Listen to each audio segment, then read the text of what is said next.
safe space and a brave place, Counsel Culture. And today we are with relationship psychologist Sadia Khan and her 3M method. First one, master yourself. Let's get it. Once again, in a safe space and a brave place, it's an honor, privilege, and a pleasure to be counseled, not canceled, and counseled by an expert today in the field of psychotherapy and men's development specifically. We have a relationship psychologist who has a master's in psychology and has developed an amazing method, the 3M method, on how to help men like me and you, and internationally known, world respected, the one and only Sadia Khan. Thank you for joining us. The pleasure's all mine. I'm super honored to be here. I'm still a bit starstruck, if I'm honest. Really? I'm very grateful. Yeah. Likewise. No, I'm very grateful. I still have like pinch me moments when the fact that you even know who I am. I'm like, how does he know who I am? Well, let's start So right there. Grateful. I mean, your method, as well as just a lot of your podcasts and conversations, specifically in the space of relationships and dealing with men, are everywhere. I mean, I see it all the time, and obviously here at Counsel Culture, we discuss very similar topics, but you have such a unique perspective, and I feel like you are doing great work. I mean, literally thousands of hours of sessions with specifically men, right? Yeah, I do work mainly with men, and that wasn't my intention at all. But as I started doing my work, I realized that all relationship problems are really problems with men. If you have a problem in your relationship, it's entirely the man's job. It's entirely the man's fault. And that's how society sees it, right? So, yeah, but they see it in the wrong way. They see it as a man's fault because he's not loving enough. He's not kind enough. He's not. When really, it's simply he's not masculine enough. And it's really nothing to do with communication. It's nothing to do with like love languages and attachments. It's actually very limited to do with that. When a man is simply masculine, he'll have very limited relationship problems because all he will do is select better and behave better. Wow. And once you select better and behave better, it's very difficult for you to have relationship issues. That is so simple. Simple. But I think that the comments are probably already going crazy because I think there would be a lot of people that would disagree, especially because when we talk masculinity, they often put the word toxic in front of it. And masculinity has almost taken this beating of like, we no longer want a man to be a man, or what is masculinity? And we've almost had to hide it, especially because in work like this, where we're attempting to get in touch with our feminine side, or we're attempting to be more vulnerable and feel and express ourselves, that we're never working on the masculine. Like I've never really heard someone like, "Oh, you got to work on your masculine energy," because I mean, you know, like I said, I was, I've been diagnosed with MPD and all type.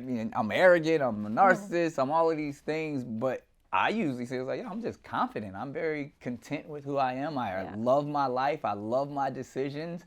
The mistakes I made, I own it. I take accountability, but I like who I am, and I like being the dominant figure that I can and be. Is masculinity being labeled as narcissism in this day and age, or do you think that your diagnosis was it justified, or is it just aspects of masculinity now being diagnosed as narcissism? I have a huge problem with labels in general. I understand it's a spectrum. I didn't just get the label just based off of like, hey, I think you're a narcissist. Like every woman has probably called me a narcissist, and I think a lot of it is probably based off of my choices as a father and the decisions I made, that it easily gets like, oh, that's narcissistic behavior. He's just having all of these kids because he wants to create a legacy and a tribe and all of that. But I think when I actually did the testing, and it was days of testing, like 3-hour sessions, and they're different tests, like. Some there you sit across from someone and they interview you and they ask you all of these questions. Then there's like the survey questionnaire that you take at a facility, and I was just trying to, that's the thing. You're a psychologist, so like they pose the questions in a certain way to where if you're not really paying attention, it's almost like train of consciousness, or even like they're trying to tap into your subconscious opposed to like the question actually, are you getting it right or wrong? So I did that, and it took about to get the results back almost probably a couple of months. And then when it came back, I didn't think I was like, oh no, there's no way. And they were like, no, you're like off the spectrum. And I was like, well, but what I found out, it was the things that I passed or didn't have any issues with was lack of empathy and rage. Okay. But when it was like, you know, obviously like my abandonment issues and always fleeing, like if there's conflict, I don't deal with it. I just go the other way. Like I'll act like it just didn't happen. Right. You know what I mean? And like that's definitely, you know, it can be related to narcissistic behavior, self-worth, self-importance. Clearly, I'm off the spectrum when it comes to that, because I really do love myself and I really do value what I feel like I bring to the world and my purpose. So I never ran away from that. And then I think it is just like a level of confidence, because I believe the way the spectrum worked, or if I could recall, it started like the center of the spectrum is like confident. Yeah. And it's like we all want to get to that space. And then confidence turns like overly confident. Then I believe it's arrogant. Then I believe it's one more, and then it's narcissist. But do you think anybody in the industry would be relatively narcissistic? Aren't we dealing with narcissistic people? I had a doctor who is one of my doctors, who's a psychiatrist who sat there. You may have heard of him before, Dr. Amen.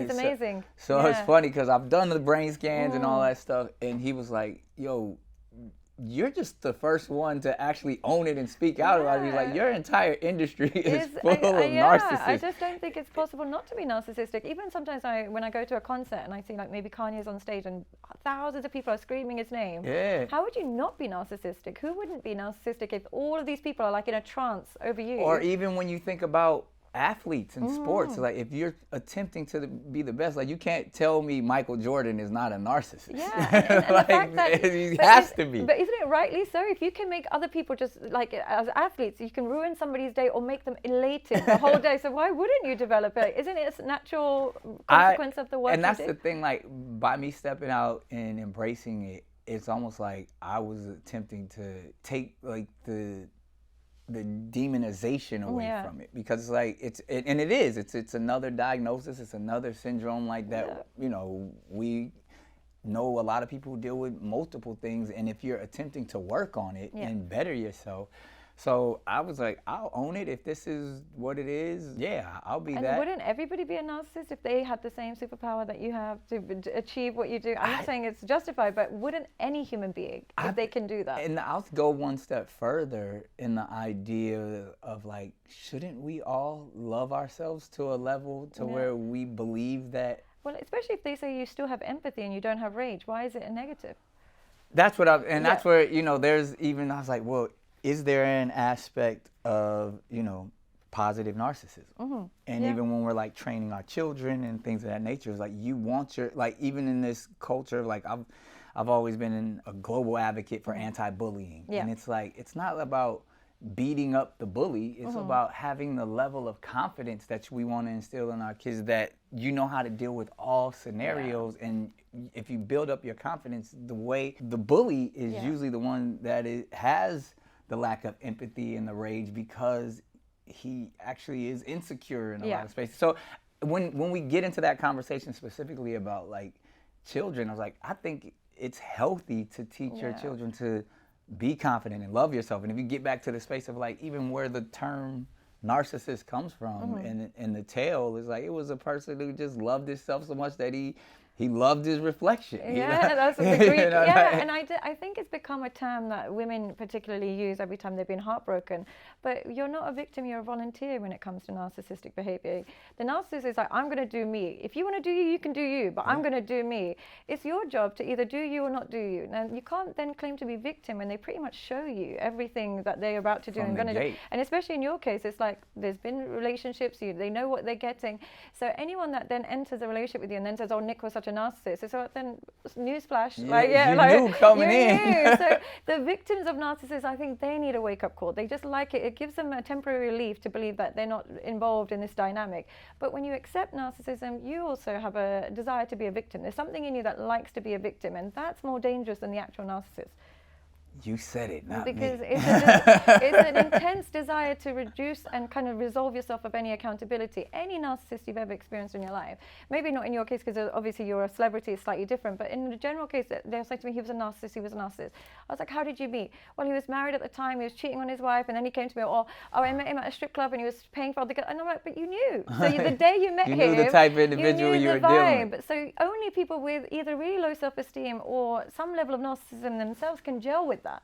So you're part of the process. You're part of the program. And there is no victim narcissist. It's volunteer and narcissist. And I think that kind of idea, and I know lots of people love to hold on to that victimhood, but it doesn't benefit you in any way, shape or form. Just learn what you did to attract and maintain that relationship with a narcissist if you are going to keep selecting them again and again. I think, and if if we're utilizing this time for, some cultivation and some counseling, where I would probably need help would be in the space of like, I am that. I own who I am. You get what you get. But tapping more into the empathetic and compassion approach, I would love to not run into the, as I call them, the landmines or the hurdles of attempting to be the best version of myself. But I have this issue with pleasing and not falling victim to these terms that are thrown at me, like gaslighting, like, oh, you're a narcissist, or oh, you're making it all about you. Like no, I want to be able to, clearly you know my life, you know my lifestyle, you know how I move, but how can I still be the best father? How can I still be the best partner in a relationship, knowing that I'm not gonna not be me, and especially a man in his 40s, like that. I'm pretty much the way, like, I'm stuck in my ways of who I am, but I always want to be a better version of myself. So, but that's where I struggle, because I get caught up in these scenarios where, like, I'm the provider, I'm gonna make sure you're good, but then when I feel like I'm either being taken advantage of or underappreciated, then I'll shut down, or I'll, I'm not rageful, I don't argue or yell, but I can definitely be passive aggressive in that sense. And that's where, like, if we're going to the 3M method, and like the first one is like literally mastering myself. It's like, okay, I can take accountability and recognize the things I need to work on. And it's definitely in that space of like, I'm me, but I don't want to hurt you. I don't want to. So what does that look like? Say if you do have conflict with your partner, or you feel like they're not grateful or anything like that, underappreciated, do you not say anything but just do what you want to do behind their back? I try not to move behind anyone's back. I try to be an open book. I try to, I definitely have issues with omission. Okay. You know what I mean? Like, I feel like it's like on a need to know basis. But if we're having a conflict, I try to deal with it head on. It's never about, like, because at this point in my lifestyle, I'm not hiding anything. I'm not, and I really don't have time to be running the streets and being outside, because really my main goal in life is to be the best father I can be. So, but I'm not in a monogamous relationship with one individual. And they accept that? They usually accept? Like you said, the people I deal with have to accept it. They have Otherwise, like I said, I've had great relationships with some phenomenal women that just were like, yeah, I can't do this. And anybody that's new, or anyone that I meet now, has to really understand, like, there's definitely a pecking order and an order of operations in my daily structure, because my kids are first. And you're gonna have to come after all of that, then I can make time, and so usually it never gets past a great conversation. And you don't try and force monogamy on yourself. You're not. Never. I just know it's not for me. And what is it about it that you find difficult? It doesn't, like, inside of me, it doesn't make sense. Like, it doesn't feel natural. And I honestly, because I've been married before and was completely monogamous and faithful. And again, it was someone that I had such reverence for and was so in love with that it was easy. I wasn't even, it was easy to be monogamous because I felt so privileged and like, wow. You know what I mean? So that it never had an issue. But even, you know, once the marriage was over, I was kind of like, oh, I wasn't really being myself. You know what I mean? Like that. Is this more yourself, this version? This is definitely more myself. Okay. And like since my, you know, I've kind of been separated since like the early teens, like 2014, 15, somewhere around there. And ever since then, obviously, that's even where all the children came afterwards and stuff. So do you think I feel like I've been more myself then. Okay, so does it depend on the woman that will make a man monogamous in your case, if you met a woman of that level? Because maybe now, because of the lifestyle, it's hard to attract a woman that would be as someone that you'd revere to as much because... Yeah, because that's and then we'll go here. I'll answer that question this way. Because I do believe monogamy is possible. Yeah. And I actually, you know, through my spiritual walk, I believe the only way monogamy is possible and you could be successful at it is through your relationship with God. Yeah. And the order, like you put God first and both of you are aligned with like, this is why we're doing this. Then, and the Bible even teaches that it was like, you know, a marriage should be exalted because it's not normal. Yeah. You know what I mean? Like a successful marriage we should honor that and have reverence for it because everyone can't do it. Yeah. And that's literally when they talk about the hierarchy of the church. It's like, you know, God the Father, Christ, and then like just that's how the marriage order is taught.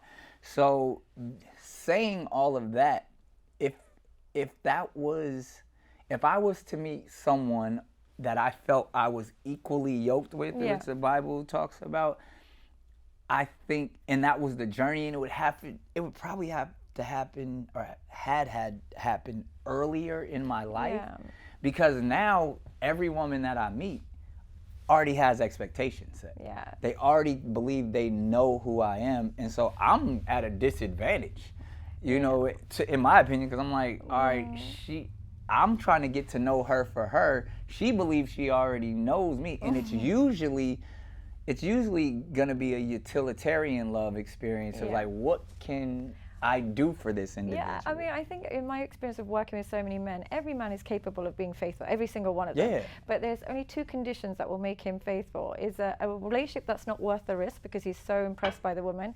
And second, he has to have a deep down belief that if he did cheat, she'll walk away. If he believes she'll stay and the relationship is worth the risk, he will always cheat. Yeah, there's an unconscious belief she will stay regardless of my behavior and the relationship is worth the risk. Now, as you get so successful, firstly, it's hard to meet a woman that's going to blow you away because you probably met so many. Secondly, it's hard to meet a woman that would immediately walk away if you did do it. Right. So because those two conditions are harder to find as you become more successful, you're more likely to take the risk. And so it becomes difficult to have monogamy. You're hardly going to meet a woman that you're massively impressed by. You can never risk this relationship. And you're hardly going to meet a woman that definitely has a willingness to walk away if you did risk it.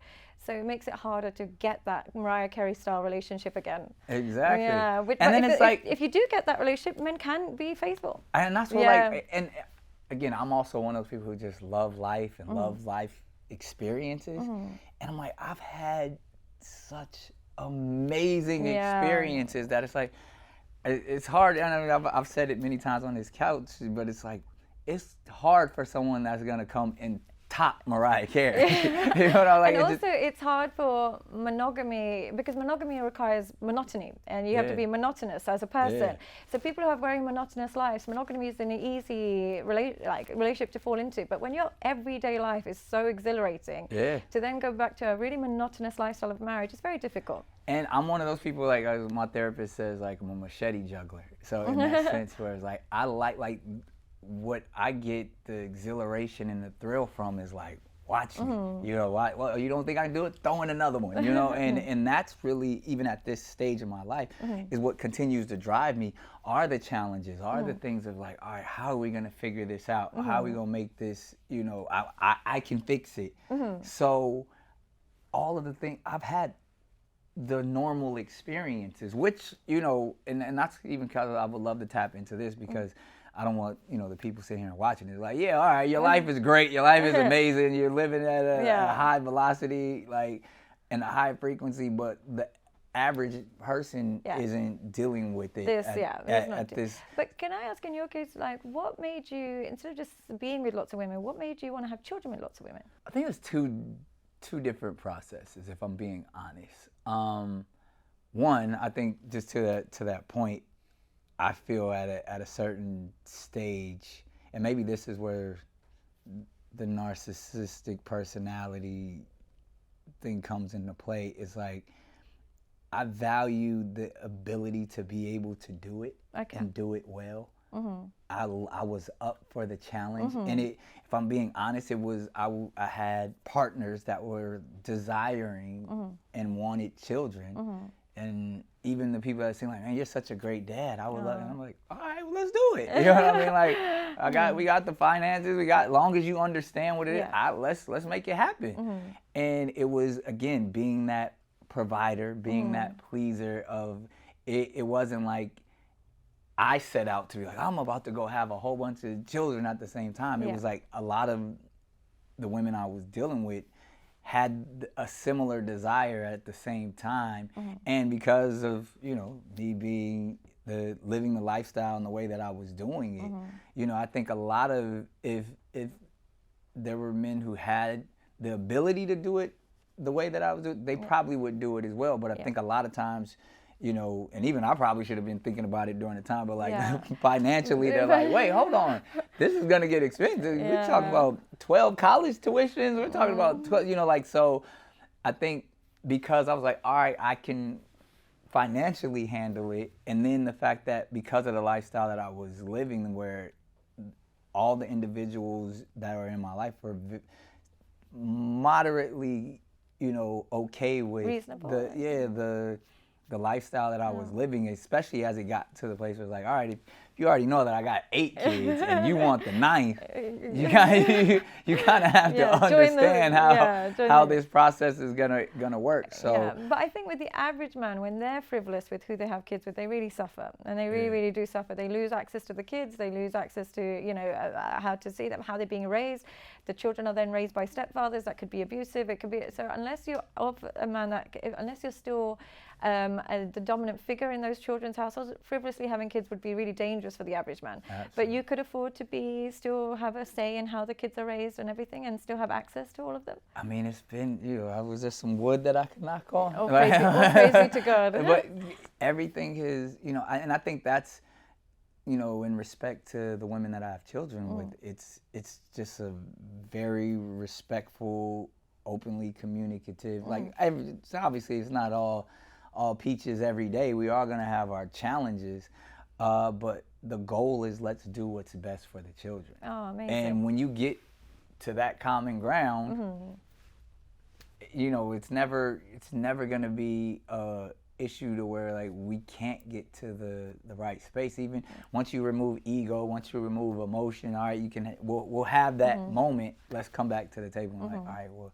this is probably what we should do, or this is what we can afford to do, or this is the process. So that, at this point, now, granted, a lot of my children are still extremely young, and like I said, I do find myself, like, I'm definitely it's going to be some of those times where, you know, oh, I missed this ballet recital because this person had a game, or I couldn't drop this one off at school because I had to drop this one off at school. So I know I'm going to deal with that, and I know it's going to be less about my relationships with the women and more about the relationships with my children as they get older. And they're going to present to me that, Dad, I wish you were there for this, or Dad, I wanted more of this experience because I witnessed my friend's household was like this and mine wasn't. So I know there's going to be, you know, some difficult conversations in the future. But usually children, how they handle that is how it's been filtered through by the mum. Right. If the mum is constantly reminding them, Dad is just working, he's doing the best he can, the children tend to have really high self-esteem as they grow older. They don't worry. But when the woman poisons them in any way, shape or form, they carry that forever, like literally forever. So the selection of the woman is quite important. They filter it quite well, the women. They tend to filter it down to the kids quite well. So far, so good. All praise be to God. You got lucky. So far. And this again, is not representation of like the real world, but you got very lucky Thank you so far. Well, so I good. think too, because, and that goes back to the question that you asked me, is probably one of the reasons why I was so willing to live the lifestyle that I am. One, because I've lived multiple other lifestyles, and I was like, I can get this one right.